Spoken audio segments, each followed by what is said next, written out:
Olá pessoal, vamos dar continuidade no terceiro módulo. Hoje vamos falar sobre adaptações curriculares para a educação inclusiva. Vamos falar sobre a inclusão social das pessoas com deficiência. Também vamos falar sobre as normas de garantia do direito das pessoas com deficiência na Constituição Federal. Vamos falar sobre o movimento de integração social das pessoas com deficiência e educação inclusiva no total, como um todo. A inclusão social das pessoas com deficiências deve incluir e fazer parte, inserir e introduzir. Inclusão é o ato ou efeito de incluir. Assim, a inclusão social das pessoas com deficiências significa torná-las participantes da vida social, econômica e política, assegurando o respeito aos seus direitos no âmbito da sociedade, do Estado e do poder público. A Declaração Universal dos Direitos Humanos, aprovada pela Organização das Nações Unidas em 1948, relaciona os seguintes direitos que valem para todos, isto é, os chamados direitos humanos ou cidadania. Direitos civis, direito à liberdade e segurança pessoal, a igualdade perante a lei, a livre crença religiosa, a propriedade individual ou em sociedade, e o direito de opinião do artigo 3 ao 19 da Declaração Universal dos Direitos Humanos. Direitos políticos, liberdade de associação para fins políticos, direito a participar do governo, direito de votar e ser votado, de seu artigo 20 e 21. Os direitos econômicos, direito ao trabalho, a proteção contra o desemprego, a remuneração que assegure uma vida digna, a organização sindical e direito à jornada de trabalho limitada, do artigo 23 e 24. Direitos sociais, direito à alimentação, à moradia, à saúde, à previdência e à assistência, à educação, à cultura e o direito à participação nos frutos do progresso científico, artigo 25 a 28 da Carta. Esses direitos foram conquistados arduamente nos últimos 200 anos. Contudo, segundo as condições históricas de cada país, podem ser descumpridos ou bastante fragilizados, o que indica é que o esforço do Estado e da sociedade por sua vigência deva ser permanente. Uma coisa é certa, para fortalecê-los entre nós, a sociedade e o Estado brasileiro devem agir com base no princípio da associação interdependente dos direitos, ou seja, o cumprimento efetivo de um depende do outro. Compromisso, por exemplo, o direito à igualdade perante a lei depende do direito de votar e de ser votado, o qual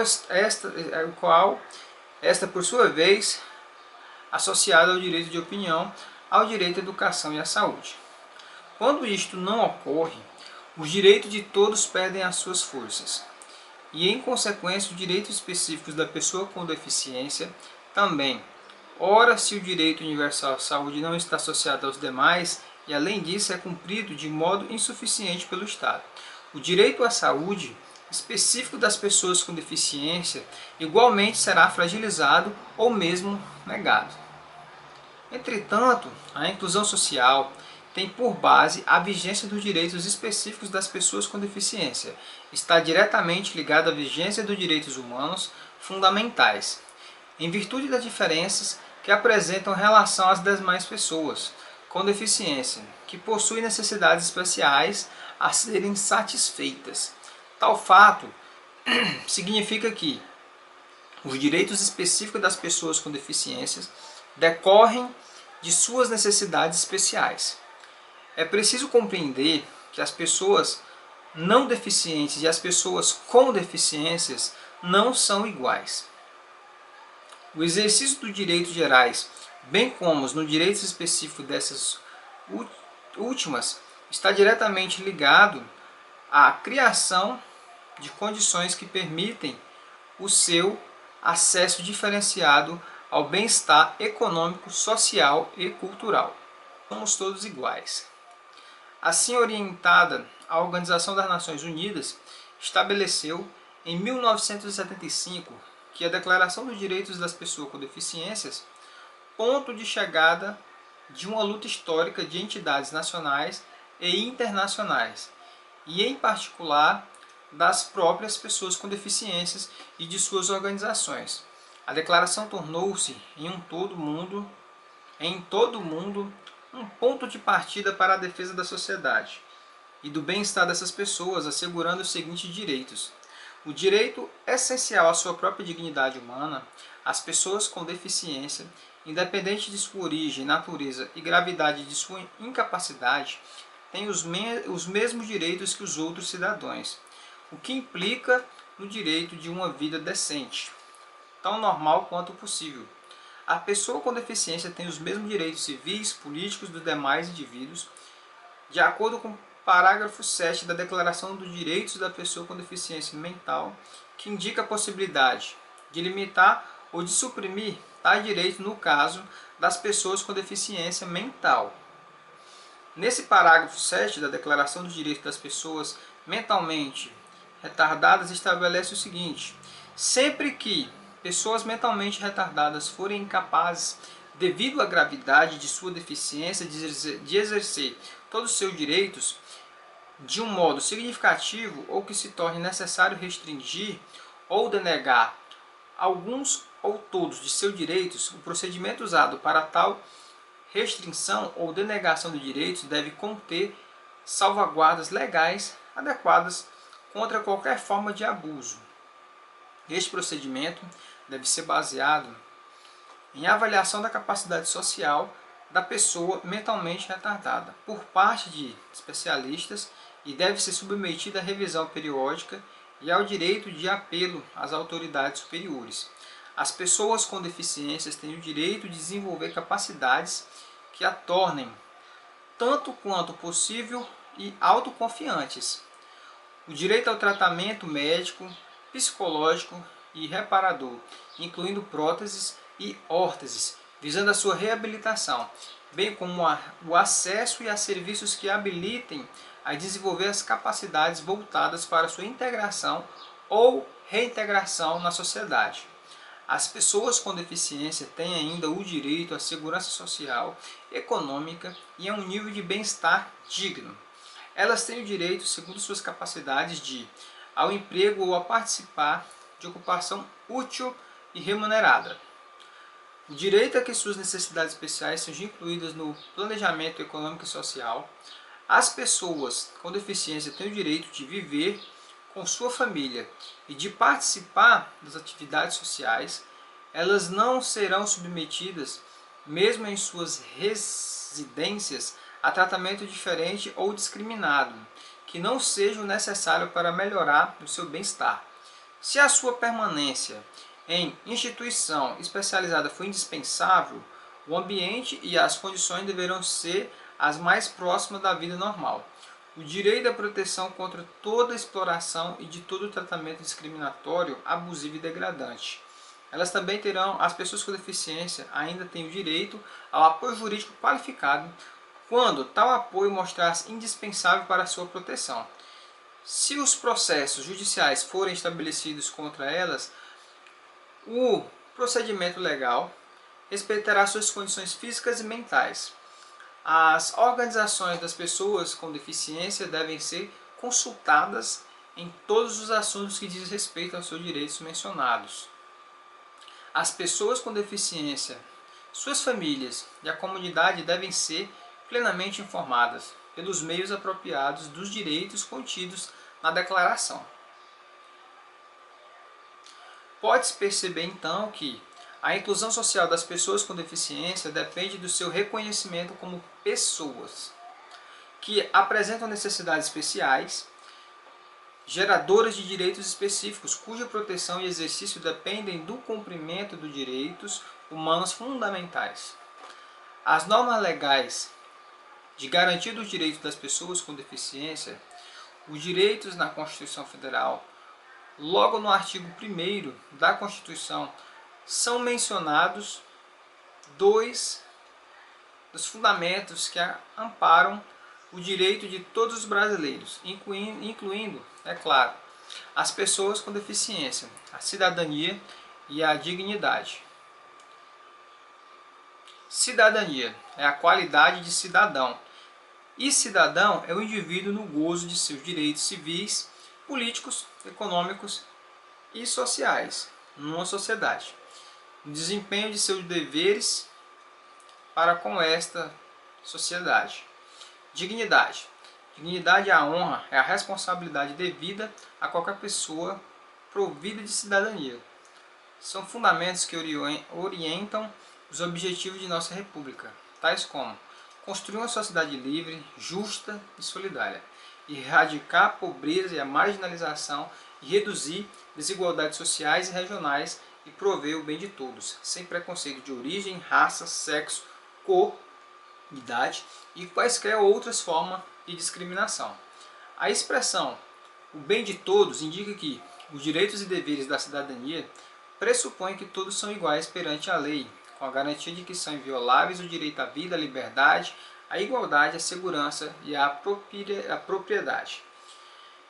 Porém, todavia, as pessoas com deficiência possuem necessidades especiais que as distinguem das outras pessoas. Desta forma, é importante compreender que, além dos direitos relativos a todos, as pessoas com deficiência devem ter direitos específicos que compensem, na medida do possível, as suas limitações ou impossibilidades a que estão sujeitas.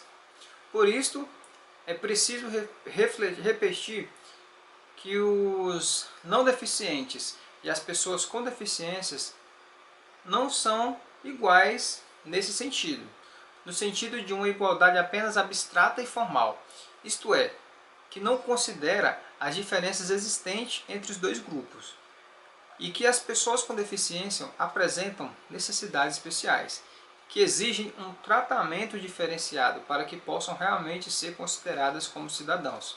Assim, a Constituição estabelece as seguintes normas relativas ao trabalho.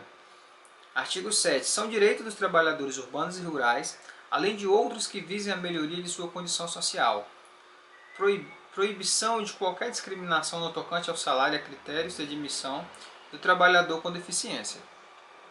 A administração pública direta, indireta ou fundacional de qualquer dos poderes da União, do Distrito Federal e dos estados e dos municípios obedecerá aos princípios legais da legalidade, impessoalidade, moralidade, publicidade, o famoso LIMP, legalidade, impessoalidade, moralidade e publicidade.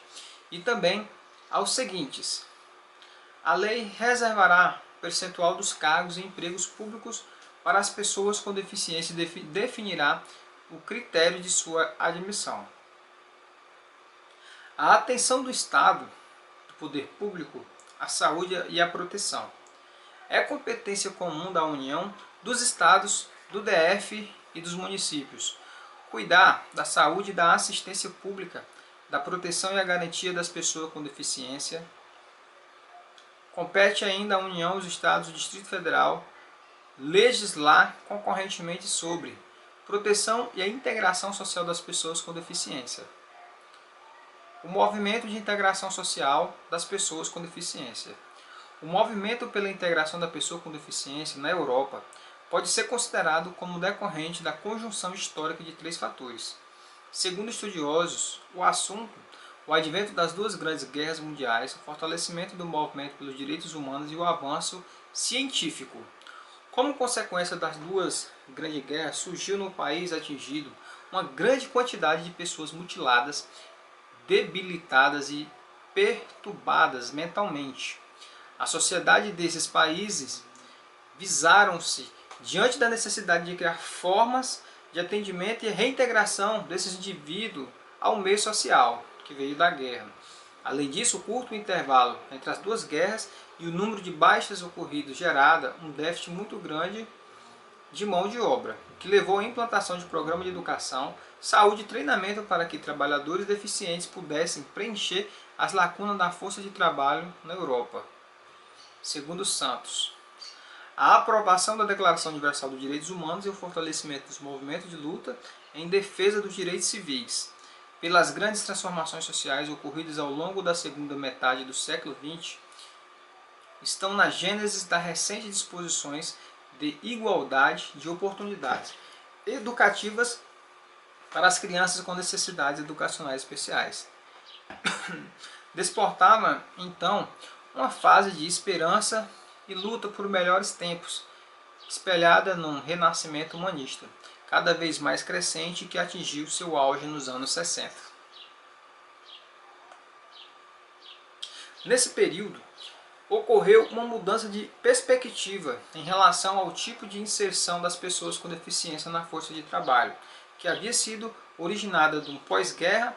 A demanda que antes tinha por objetivo preencher lacunas, agora se daria no sentido de interagir os indivíduos deficientes, com base nos seus direitos, como seres humanos e indivíduos pertencentes a uma sociedade. Paralelo aos dois fatos já mencionados, o avanço científico dessa época trouxe informações importantes sobre aqueles grupos considerados minorias sociais. Estudos sociológicos realizados nos Estados Unidos, citado por Santos, revelaram a escassez ou a carência total de acesso às provisões sociais, de saúde e educacionais pelas minorias étnicas. Pesquisa nas áreas médica, educacional e psicológica defendiam uma abordagem menos paternalista em relação aos indivíduos deficientes e enfatizavam nessa época que a excepcionalidade necessariamente não deve constituir um impedimento total para a aprendizagem dos indivíduos deficientes, nem significar uma incapacidade deles em frequentar o ambiente escolar. As novas tendências no campo da educação, em oposição à visão positivista, traziam à tona a concepção de educação como um instrumento para o desenvolvimento de um saber e de uma consciência crítica, como uma abordagem pedagógica centrada no aluno, visando a sua formação como um futuro cidadão, como um agente social ativo e histórico. Os movimentos a favor da integração dos deficientes mentais surgiram nos países nórdicos no início da década de 60, quando em 1950, na Dinamarca, traçavam-se pela primeira vez um plano para a integração de crianças portadoras com deficiência. A ideia da integração nascia para derrubar a prática da exclusão social, a que foram submetidas as pessoas portadoras de deficiências durante vários séculos. Na década de 60, observou-se um boom de instituições especializadoras que ofereciam aos grupos específicos de indivíduos deficientes todos os serviços possíveis correspondentes àqueles encontrados fora da instituição, disponibilizados para a população considerada normal. A segregação continuava, só que agora no âmbito institucional, dentro de escolas especiais, centros de reabilitação, oficinas protegidas de trabalho, clubes recreativos especiais. Ao final da década, a ideia de integração social foi ampliada e o objetivo da nova abordagem passou a promover a integração das pessoas portadoras de deficiência nos sistemas sociais gerais, como a adequação, o trabalho e a família e o lazer. O fato propulsor de tal mudança de perspectiva foi a elaboração e a divulgação de um importante princípio, o princípio da normalização. Em 1969, na Dinamarca, Nirge, diretor da Associação Sueca para Crianças Retardadas, formula o princípio da normalização, que se constituiria na base conceitual do processo de integração social dali em diante. Em sua redação inicial, o princípio referia-se apenas às pessoas com deficiência. Como se pode constatar, o princípio da normalização significa colocar o alcance dos retardados mentais modo de uma condição de vida diária, o mais parecido possível e as formas de condições de vida do resto da sociedade. Este princípio foi generalizado a partir de 1972 para todas as pessoas com deficiências e contemplou tanto os meios possíveis quanto aos resultados alcançados. Isto quer dizer que a normalização era a utilização de meios tão culturalmente normativos quanto fosse possível para estabelecer ou manter condutas e características pessoais o mais culturalmente normativas quanto fosse possível. O pressuposto básico do princípio da normalização era que toda pessoa portadora de deficiência, especialmente as deficientes mentais, tinha o direito de experiência, um estilo ou um padrão de vida que fosse comum ou normal à sua própria cultura. Ou seja, a todos os membros de uma sociedade deveriam ser oferecidas oportunidades de igualdades, de participar em atividades comuns, aquelas partilhadas por seu grupo de pares ali a seus redores. Definida como um princípio ou como um objetivo a ser alcançado, essa normalização não era específica da escola. Ela passava a se englobar os diversos aspectos da existência em uma sociedade e de todas as etapas de vida dos indivíduos com deficiência. Além disso, o princípio da normalização não permaneceu restrito a fatores relacionados à vida dos indivíduos afetados por uma incapacidade ou uma dificuldade. Ele passava a envolver também todas as outras pessoas que estavam em contato com aqueles indivíduos, ou seja, sua família e a sociedade que se relacionasse com eles. Uma das opções de integração escolar denominava-se mainstreaming, ou seja, inserção da corrente principal, e seu sentido seria análogo à exigência de um canal educativo geral, que, em seu fluxo, vai carregando todo tipo de aluno com ou sem a capacidade necessária específica. Pelo conceito de mainstreaming, o aluno portador de deficiência ou com dificuldades de aprendizagem deve ter acesso à educação, sendo que essa formação deverá ser adaptada às suas necessidades específicas. Foi a partir da década de 80 que a integração social como movimento teve seu maior impulso, com o fortalecimento da luta pelos direitos das pessoas portadoras de deficiência. No Brasil, essa influência é vista claramente na redação dos textos oficiais que normatizam o atendimento educacional especial. Ocorreu também, nessa década de 80, a despeito das críticas iniciais, o desenvolvimento de estratégias de operacionalização do princípio de normalização, por meio de integradores. O processo de mainstreaming firmou-se com a filosofia da integração amplamente aceita.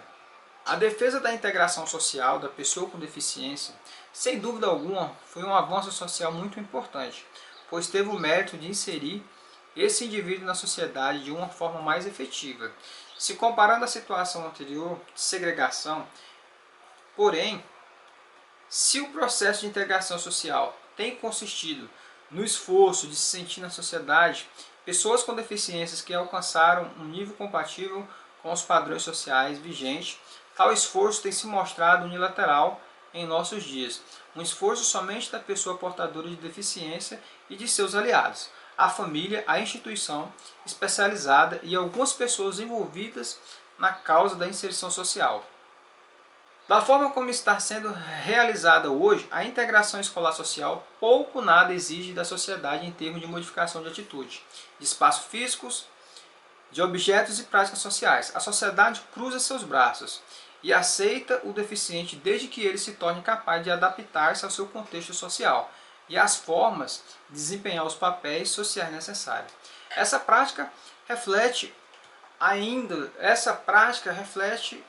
ainda até agora um modelo médico de compreensão da deficiência. O modelo médico de compreensão da deficiência significa compreender este fenômeno tendo como referência um conjunto de significados construídos historicamente, fundamentados em uma explicação médica da deficiência, dentro de uma visão organizacionista de ser humano. A explicação médica focaliza a deficiência no indivíduo desviante, enfatiza o diagnóstico e prognóstico clínico a médio e longo prazo, e tem como objetivo fundamental classificar, comparar e normatizar as pessoas com necessidades especiais.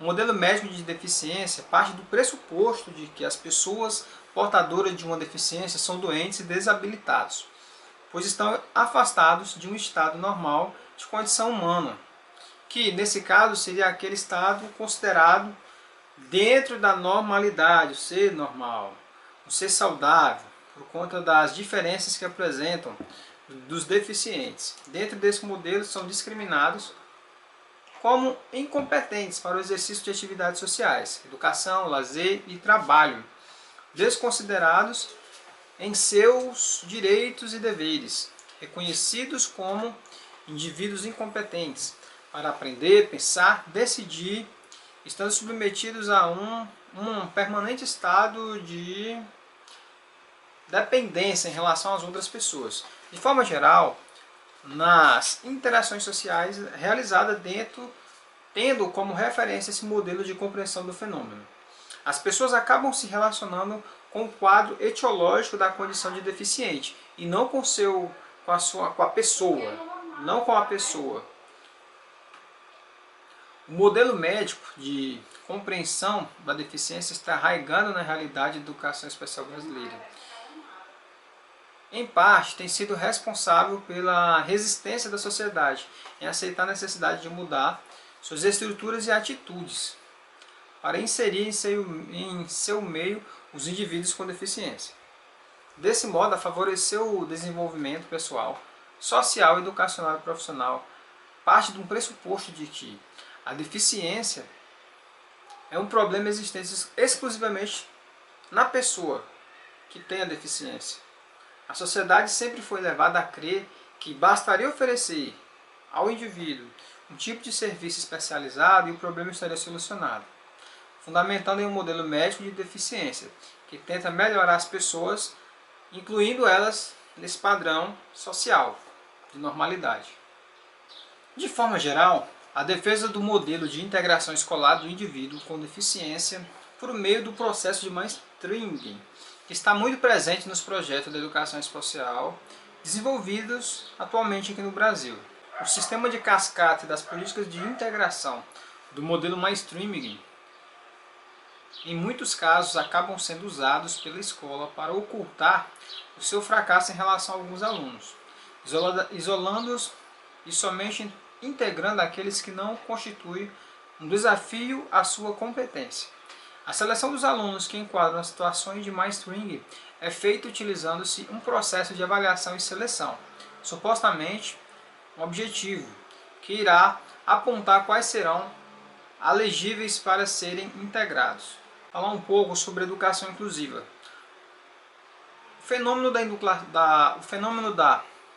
Falar um pouco agora sobre educação inclusiva novamente. O fenômeno da inclusão escolar surgiu contextualizando nos eventos e transformações sociais que vêm ocorrendo ao longo da história da educação especial, caracterizando uma quinta fase da evolução do atendimento educacional, que a sociedade, de forma geral, tem oferecido às pessoas com necessidades especiais. Já havia, na segunda metade dos anos 80, em alguns países da Europa e nos Estados Unidos, um consenso entre os estudiosos e pesquisadores referentes às necessidades de mudança na forma como o processo de integração vinha ocorrendo. Se havia consenso quanto a essas mudanças, as opiniões dividiam-se em relação às soluções encontradas para implementá-las. Daí surgiu basicamente duas orientações. Uma delas propunhava a melhoria e o aprofundamento do conceito de integração de mainstreaming, por meio de experiências mais controladas, concomitantemente ao desenvolvimento de pesquisas. O principal promotor do conceito de integração, Wolfenberger, sugeriu a substituição do termo normalização pela expressão valorização, que ficou mais legal, dos papéis sociais, esperando com esta mudança enfatizar o objetivo da normalização, ou seja, o apoio ao exercício dos papéis sociais valorizados pelas pessoas, valorizando mais as pessoas suscetíveis de uma valorização social. A outra orientação de mudanças trazia para o foco da discussão um novo conceito de inclusão escolar. A inclusão escolar despontava como outra opção de inserção escolar e que vinha questionar as políticas e a organização da educação especial, assim como o conceito de integração. De todas as críticas que os defensores da inclusão faziam ao processo de integração de mainstreaming, talvez a mais radical seja aquela que afirma que a escola acaba ocultando seu fracasso em relação aos alunos com a dificuldade, isolando os serviços educacionais especiais segregados. Em relação ao surgimento do movimento inclusivista da educação. Apesar dos estudiosos da área concordar que países desenvolvidos como os Estados Unidos, Canadá e a Espanha e a Itália foram os pioneiros na implantação de classes e escolas inclusivas, não foi possível definir com exatidão, a partir da bibliografia pertinente, o marco exato do início do movimento da inclusão escolar. Em sua retrospectiva histórica, comenta que, desde a década de 50, a escola inclusiva está atualmente em vários países da Europa e com o desenvolvimento de projetos e programas de inclusão, apontando na década de 70 como sendo o marco do surgimento do processo de inclusão escolar nos Estados Unidos. Acredita ainda que tanto o movimento de integração escolar e o subsequente movimento de educação inclusiva surgiram nos Estados Unidos consequência da promulgação da Lei 94.142 de 75. Outros autores relatam que o conceito surgiu nos Estados Unidos. Sem preocupação com a precisão histórica de seu surgimento, o fato é que, depois de um período de intensas discussões e críticas a respeito do processo de integração mainstream e de suas possíveis limitações, ao final dos anos 80 e no início da década de 90 começaram a tomar vulto as discussões em torno do novo paradigma de atendimento educacional e a inclusão escolar. Na realidade, tanto o processo de integração quanto a de inclusão escolar são formas de inserção escolar, ou sistema organizacional de ensino cujo a origem se fundamenta no mesmo princípio, no princípio da normalização. Apesar da origem comum, a integração e a inclusão escolar estão fundamentadas em posicionamentos divergentes quanto à consecução de suas metas. A integração escolar remete à ideia de uma inserção parcial e condicionada às possibilidades de cada pessoa, enquanto que o processo de inclusão se refere a uma forma de inserção radical e sistêmica, total e incondicional de toda e qualquer criança no sistema escolar comum. Normalizar uma pessoa dentro do paradigma da inclusão, segundo Wernicke, não significa torná-la normal, significa garantir-lhe o direito de ser diferente e de ter suas necessidades reconhecidas e atendidas pela sociedade. Em relação à área educacional contínua, Wernicke, normalizar é favorecer o aluno com necessidades especiais os recursos profissionais e institucionais adequadas e suficientes para que ele tenha condições de desenvolver-se como estudante, pessoa e cidadão. Dessa forma, o objetivo fundamental da inclusão é não deixar a criança alguma fora do sistema escolar e garantir que todas as crianças possam frequentar a sala de aula do ensino regular da escola comum. E que esta escola, por sua vez, adapta-se às particularidades de todos os alunos que precisem de alguma adaptação para concretizar o objetivo da diversidade, proposto pelo modelo inclusivista. O paradigma da inclusão não admite diversificação de atendimento pela segregação. E na busca de um ensino especializado do aluno, procura soluções que atendem às suas diversidades, sem segregar, em atendimentos especializados ou de modalidades especiais de ensino. Portanto, a inserção proposta pelo modelo da inclusão é muito mais completa, radical e sistêmica. Não admite que ninguém fique fora da escola, por isso os pressupostos da inclusão provocam o questionamento das políticas educacionais e das organização da adequação especial e regular, assim como o conceito de mainstreaming e a integração. Nesse sentido, as escolas inclusivas propõem um modo de constituir um sistema educacional que considere as necessidades de todos os alunos e que seja estruturado em virtude dessas necessidades. A proposta inclusiva assim provoca uma ampliação na perspectiva educacional dentro do contexto escolar, já que sua prática não prevê apenas o atendimento aos alunos que apresentam dificuldades na escola. Além disso, o trabalho educacional desenvolvido dentro do paradigma da inclusão apoia a todos os que encontram envolvidos no processo de escolarização, professores, alunos, pessoal do administrativo, para que obtenha sucesso na corrente educacional geral. A ênfase da escola inclusiva não se restringe ao atendimento das crianças com necessidades especiais. A meta do novo paradigma de incluir é todos aqueles que se encontram em situação de exclusão, que é o que a gente vem falando nas outras aulas. Quer que sejam eles deficientes físicos, mentais, sensoriais ou crianças fracassadas na escola, ou alunos marginalizados por conta de suas peculiaridades radicais ou raciais ou culturais, ou em qualquer outra criança que esteja impedida de usufruir de seu direito de acesso à educação democrática de qualidade, que lhe garanta um desenvolvimento social, emocional e intelectual adequado. A escola inclusiva respeita e valoriza a diversidade apresentadas por seus alunos. A proposta da inclusão exige uma transformação radical da escola, pois caberá a ela adaptar essas necessidades do aluno, ao contrário do que aconteceu atualmente, quando os alunos que devem se adaptar aos modelos e às expectativas da escola. Se a meta do processo de inclusão é que todo e qualquer educando seja inserido na escola comum, então a escola inclusiva deve preparar-se para oferecer um ambiente propício ao desenvolvimento das potencialidades de todos os tipos de alunos, qualquer que seja sua deficiência, diferença, déficit ou necessidade individuais. O princípio da inclusão. Sintetiza Correia apela para uma escola que tenha sua atenção voltada para a criança todo, e não só para a criança-aluno, respeitando os 3 níveis de desenvolvimento essenciais, os acadêmicos, socioemocional e o pessoal, de modo a proporcionar à criança uma adequação apropriada, orientada para a maximização de seu potencial. Em termos teórico-ideológicos, a ideia da inclusão escolar é, sem dúvida alguma, revolucionária. Entretanto, há que se refletir sobre importantes questões de natureza pragmática e operacional, levantadas pelos pesquisadores da área.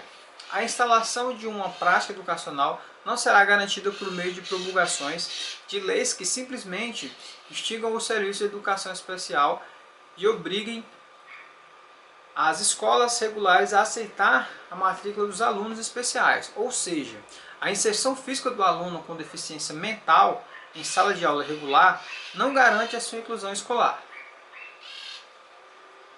Por outro lado, conforme observa Bueno, que é um autor conhecido, a implementação de uma escola regular inclusiva demanda o estabelecimento de políticas de aprimoramento no sistema de ensino, sem as quais não será possível garantir um processo de escolarização de qualidade. Uma política de inclusão escolar implica no planejamento e na reestruturação da dinâmica da escola para receber esses alunos. Em relação a essas mudanças da escola, alguns dos autores alertam que devam ser feitas com cautela, ponderação e conscientização, alertando que a realização de uma reforma de fundo não ocorre de imediato. Ao contrário, trata-se de um processo em curso que deve ser devidamente estudado, planejado. Além disso, a discussão sobre a inclusão social é de grande importância em nossa sociedade, por estarmos vivendo em uma época em que o respeito à diversidade e a garantia do direito à participação social de cada pessoa e o respeito às suas características de gênero, étnicas, socioeconômicas e religiosas, físicas e psicológicas tem emergido como uma questão ética, promovendo assim a reivindicação por uma sociedade mais justa e igualitária.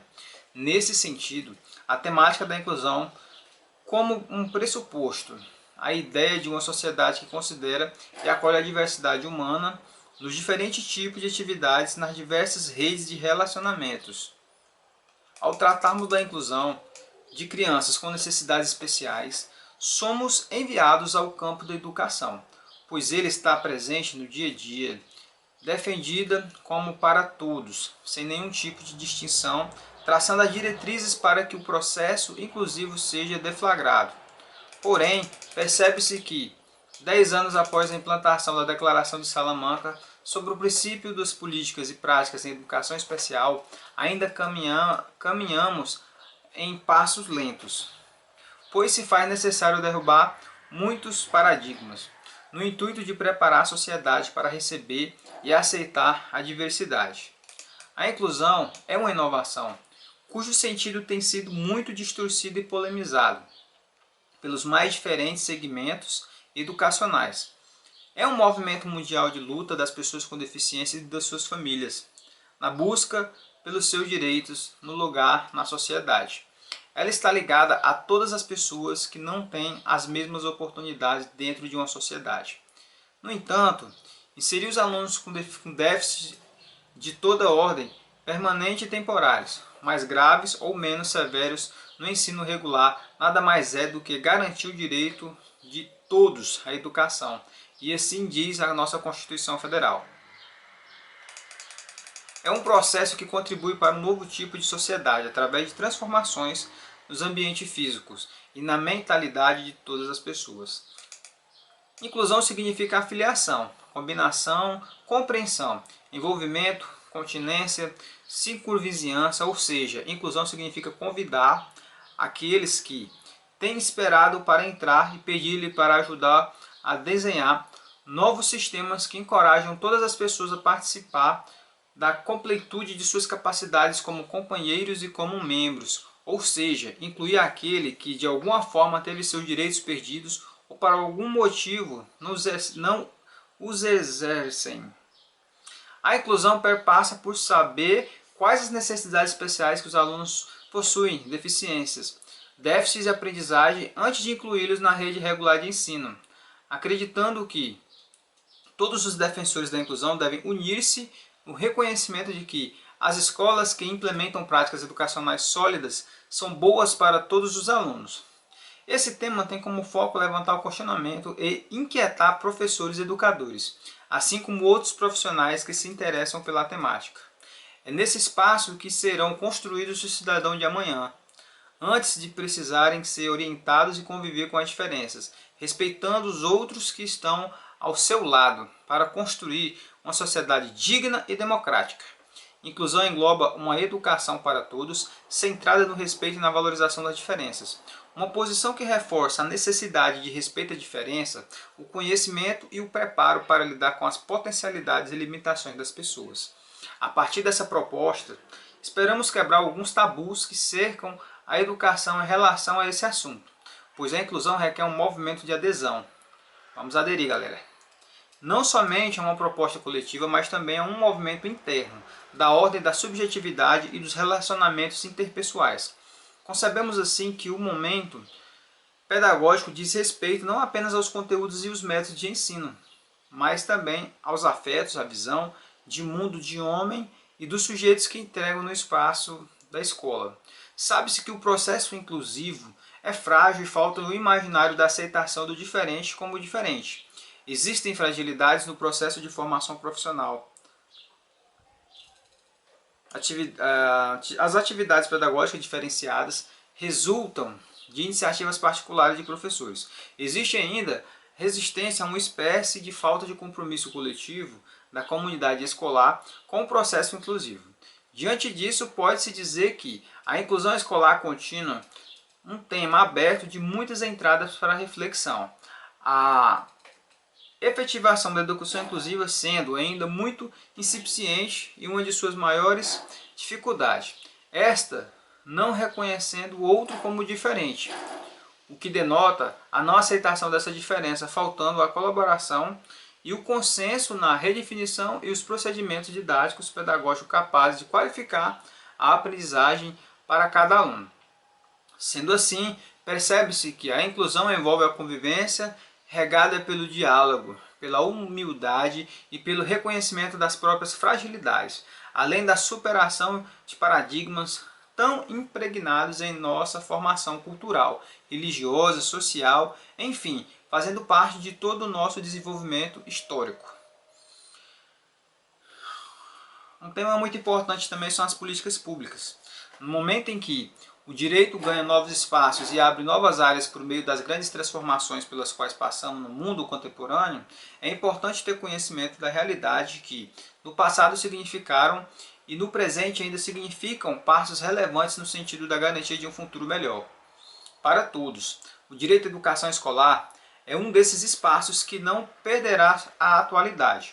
Uma das grandes particularidades do século XX foi capaz de produzir a legislação internacional que atuasse sobre os estados soberanos e que servisse de que servisse de modelo para leis internas dos Estados-nação. O surgimento de um corpo de leis que defende os direitos fundamentais da pessoa humana em vários aspectos, níveis, que representou sem dúvida um avanço muito importante na construção de uma sociedade mundial baseada no direito. O debate sobre educação especial teve início no século XVI, inicialmente na educação dos portadores com necessidades especiais, que eram baseados na discriminação, e com o decorrer do tempo houve uma evolução direcionada para a inclusão desses alunos nas escolas regulares. Os direitos básicos do cidadão, então garantidos em vários documentos, destacam-se em âmbito internacional e nacional, respectivamente a Declaração Universal dos Direitos do Homem e a Constituição Brasileira, onde ambas enfatizam que todos somos iguais perante a lei. A ênfase justifica porque pessoas são vítimas de violação dos direitos do homem, com destaque os portadores de deficiências que costumam ser discriminados e nessa condição ficam excluídos do acesso e usufruto dos bens e serviços socialmente disponíveis, ou seja, do princípio de igualdade entre todos. A Constituição Federal de 1988 e a Lei de Diretrizes de Base da Educação Nacional estabelecem que os portadores de necessidades especiais devam estudar, de preferência nas escolas regulares, que em todos têm direito a esse tipo de educação. A Conferência Mundial sobre Educação para Todos, realizada em Jomtien, na Tailândia, fixou metas para melhorar a educação de crianças e jovens com necessidades especiais. A Declaração de Salamanca, aprovada em 1994, na Conferência Mundial de Educação Especial, passou a considerar a inclusão dos alunos com necessidades especiais. A Declaração de Salamanca ainda é considerada um dos principais documentos mundiais que visam a inclusão social. Esta defende que a inclusão e a participação são essenciais à dignidade humana e ao desfrutamento de exercícios dos direitos humanos. A educação de qualidade para todos tem a ver com a inclusão total, incondicional, de todos os alunos às escolas de seu bairro, como cita a Declaração de Salamanca, e que ultrapassa o âmbito dos alunos com deficiência, englobando sem dúvida, entre outras palavras, este especial qualifica as escolas que são capazes de incluir os alunos excluídos, indistintamente descentrado nos problemas relativos à inserção total dos alunos com necessidades de educação especiais e com foco no que realmente produz situação lamentável de nossas escolas. A prática da inclusão escolar pauta-se na capacidade de entender e reconhecer o outro e assim ter o privilégio de conviver e compartilhar com as pessoas diferentes e acolher todas as pessoas, sem exceção. É construir formas de interagir com o outro, que uma vez incluídas poderão ser atendidas às suas necessidades especiais. Afirma ainda que a inclusão exige novas estruturas e novas competências. Observa-se que as escolas públicas não têm correspondido às características individuais e socioculturais diferenciadas de seu alunado, funcionando de forma seletiva e excludente. Ainda, segundo alguns autores, a educação especial é a educação que legitima esquemas, espaços e dimensões do conhecimento do direito humano sem atributos de restrição. Vale salientar que estudos realizados na Inglaterra afirmam que os países de crianças com necessidades especiais frequentemente manifestam preferência por recursos integrados à escola comum. Os países, como no Brasil, contrariamente a outros países, na sua maioria, ainda não se posicionam em favor da inclusão escolar de seus filhos. Apesar da preferência constar na Constituição Federal, observa-se uma tendência dos pais se organizarem em associações especializadas para garantir o direito à educação de seus filhos com deficiência. Esse posicionamento, que vai contra o compromisso legal estabelecido, causa estranheza. Porém, não é de todo absurdo. Muitos pais segregam seus filhos pelo medo da discriminação ou ainda os pais querem proteger seus filhos em uma escola cercada pelos muros da indiferença. Sendo assim, confirmam sua exclusão social e escolar. O contorno legal indica possibilidades e limites de atuação dos direitos, deveres, as proibições, enfim, regras. Porém, a convenção para realizações do cotidiano entra em choque com as condições sociais. Inegavelmente, tudo isso tem impacto nas vidas das pessoas, pois sabe-se que a educação tem um papel de destaque na formação do cidadão. Vamos falar agora sobre um pouquinho do papel da escola e do professor na inclusão. A imagem de que existem alunos incapazes de aprender e adquirir conhecimento é muito comum na sociedade brasileira, difundindo-se estereotipos que as pessoas são destituídas de intelecto capaz e que de lhes oferecer as condições para desenvolver suas habilidades cognitivas. Nesse sentido, as escolas se inserem como participação decisiva na formação do aluno para a condição de cidadãos políticos e sociais. Cabe, portanto, à escola a difícil tarefa de prepará-los para a inserção dessa sociedade tão complexa e excludente, incapaz de lidar com as diferenças, pois, segundo alguns autores, a inclusão escolar faz repensar o papel da escola e conduz à adoção de posturas mais solidárias e para a convivência.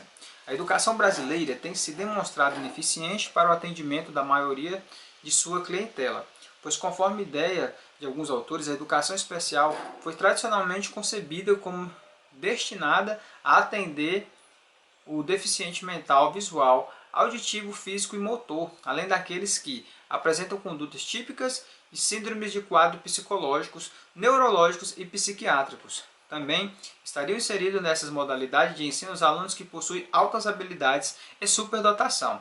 O conceito de inclusão é uma dificuldade a ser enfrentada pelos professores das escolas. Necessita de tempo para ser implementado, da mudança dos paradigmas, das concepções de educadores, de um projeto que seja tomado como de toda a escola e concomitantemente a isso, é necessária a mudança de práticas escolares, permitindo o acesso de alunos com necessidades educacionais especiais, mas antes de tudo, buscando garantir uma permanência nos espaços regulares de ensino. Rosetos nos diz que a inclusão é um programa a ser instalado no estabelecimento de ensino a longo prazo e não corresponde à simples transferência de alunos de uma escola especial para uma escola regular. As dificuldades no processo de inclusão formam uma rede de situações que vão influenciando umas às outras, gerando novos processos de inclusão dos alunos. Alguns autores ainda acreditam que recriar um novo modelo educativo com ensino de qualidade, que diga não é a exclusão social, implica em condições de trabalho pedagógico e uma rede de saberes que entrelaçam o caminho no sentido contrário do paradigma tradicional de educação segregadora. É uma reviravolta complexa, mas possível, basta querermos lutarmos por ela, que nos aperfeiçoaremos e estejamos abertos a colaborar na busca do caminho pedagógico da inclusão, pois nem todas as diferenças necessariamente inferiorizam as pessoas. Ela tem diferença e igualdade, mas entre elas nem tudo deve ser igual. Assim como nem tudo deve ser diferente, é preciso que tenhamos o direito de sermos diferentes, quando a igualdade nos descaracteriza, e o direito de sermos iguais quando a diferença nos inferioriza. Os alunos com necessidades educacionais especiais requerem um trabalho específico, com ferramentas e posturas diferenciadas dos demais alunos, para que possam atender e se desenvolver. Nessa perspectiva, a dificuldade apresentada pelo aluno não é um parâmetro fundamental, mas as potencialidades, as possibilidades de descobrir outras formas de conhecer, incluir, requer, portanto, uma postura crítica dos educadores e dos educandos em relação aos saberes escolares e à forma como os mesmos podem ser tratados.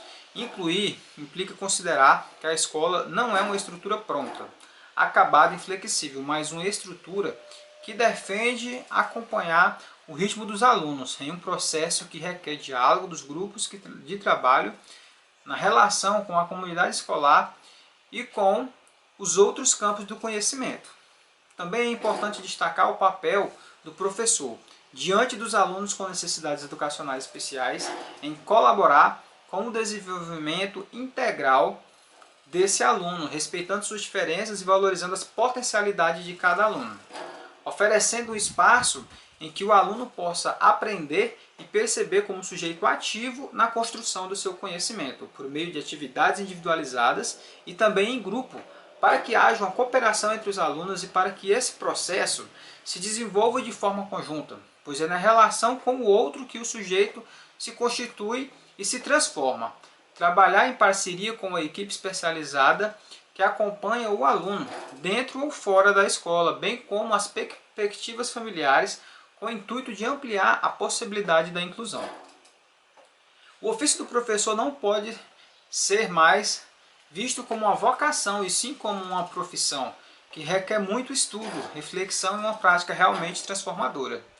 A capacidade do professor é um dos meios de começar a mudança da qualidade do ensino para criar contextos educacionais inclusivos, capazes de propiciar a aprendizagem de todos os alunos, respeitando ritmos, tempos, superando barreiras físicas, psicológicas, espaciais, temporais, culturais, dentre outras. A formação de professores para a inclusão escolar de alunos com necessidades educacionais especiais não deve restringir e torná-los conscientes das potencialidades dos alunos, mas também de suas próprias condições para desenvolver o processo de ensino inclusivo.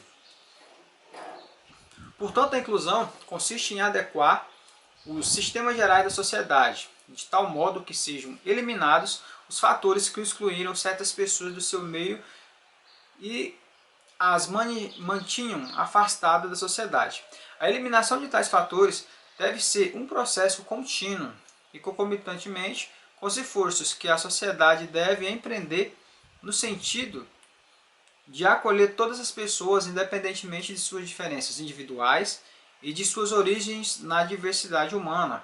Para que haja inclusão, a sociedade deve ser modificada a partir do entendimento de que ela é e precisa ser capaz de atender a necessidade de seus membros.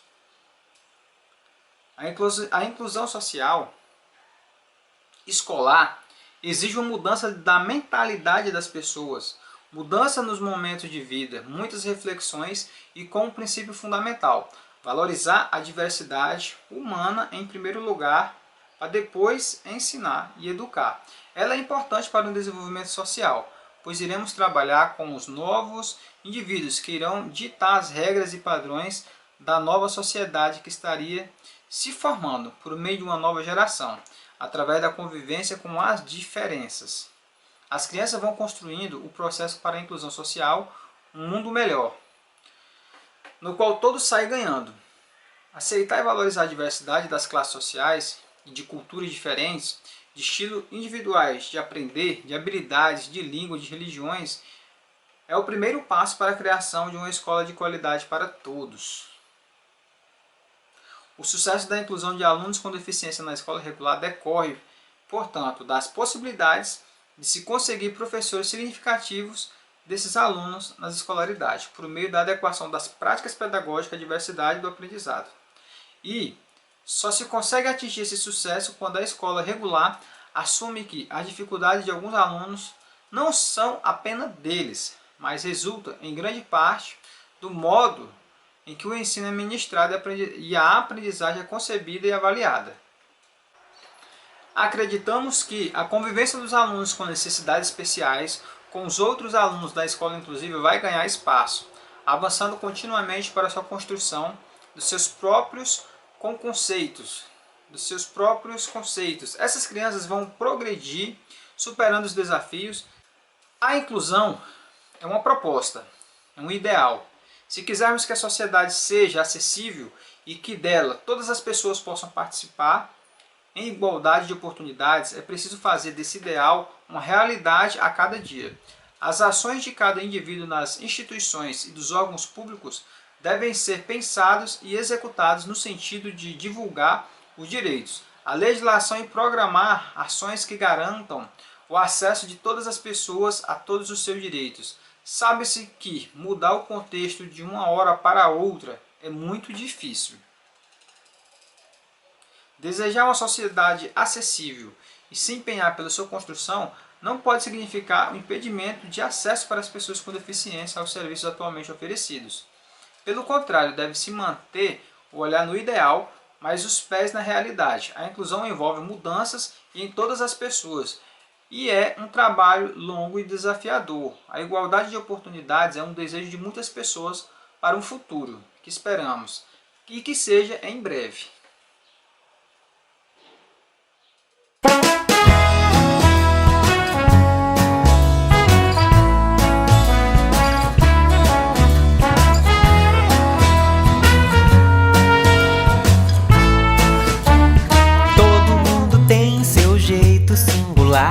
De ser feliz, de viver e de enxergar se os olhos são maiores ou são orientais. E daí, que diferença faz? Todo mundo tem que ser especial em oportunidades, em direitos, coisa e tal.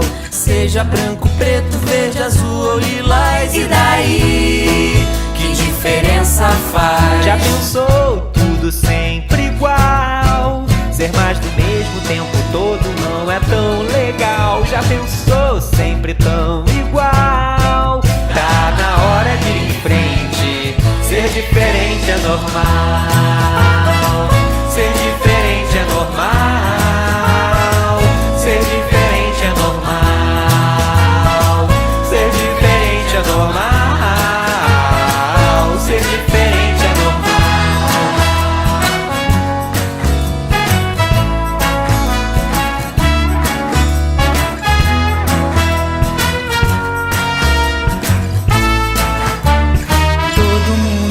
Seu jeito singular de crescer, aparecer e se manifestar. Se o peso na balança é de uns quilinhos a mais, e daí? Que diferença faz? Todo mundo tem que ser especial em seu sorriso, sua fé e no seu visual. Se curte tatuagens ou pinturas naturais, e daí? Que diferença faz? Já pensou tudo sempre igual? Ser mais do mesmo tempo todo não é tão legal. Já pensou sempre tão igual? Tá na hora de ir em frente. Ser diferente é normal. Ser diferente é normal. Ser diferente é normal. Ser diferente é normal. Ser diferente é normal. Todo mundo tem seu jeito. Ser diferente é normal. Ser diferente é normal. Todo mundo tem que ser diferente é normal. Ser diferente